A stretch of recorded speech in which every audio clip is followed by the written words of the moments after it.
Okay, let's look at snacking. Now, on average, people will probably eat 2 to 3 meals, probably more 3 meals per day, again, depending on the individual. During those meals, a lot of people opt to snack, which is, again, fine, because fat loss comes down to the total amount of calories we eat per day. However, what we do need to be aware of when snacking is that we're not grazing over the course of the day, which I've seen a lot stop people from constantly being in a calorie deficit. What I always like to see is people getting enough in those 2 to 3 meals, again on average 3 meals. So you're pretty full and satiated, probably should be full in the most part for a few hours.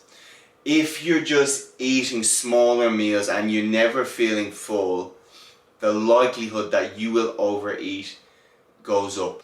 Again, this is especially true for people that work at home or people that have food next to them in the office, constantly picking nibbles, bites. You probably forget half of what you've eaten, wonder why you're not losing weight, and it's all those nibbles and bites that add up to a few hundred or even 1,000 calories per day, and that could be the reason you're not losing weight. So again, I'm not saying don't snack. I'm saying start with your main meals. Make sure you're getting enough protein in those meals. Make sure you're getting enough good carbohydrates, enough veggies, so you're full for a few hours. And then if you do want to snack, it may be wise to either snack on fruit.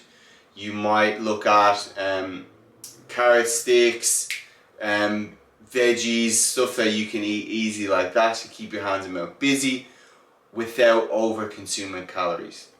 Again, be careful here. A lot of people like to snack and graze on nuts. Nuts are healthy, but doesn't mean they're not really high calorie, and it's easy to graze on a lot of nuts and then that's 1,000 calories gone. Okay, snacking is fine. Try to snack on something that will fill you up but doesn't contain that many calories, especially if your calorie deficit isn't that high. It's even more important. If your calorie deficit isn't that high, it may be wise to save your calories for 2 to 3 big meals per day. That means you feel like you're eating more, you're full and you're satiated, rather than going throughout the day and never fully feeling satisfied. Because in our food environment, that only increases the chance that we'll binge out. Okay, so take those prerequisites and caveats into account.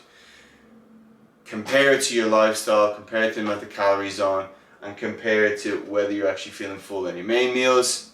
Ask me any questions needed and we can individualize your plan as we go.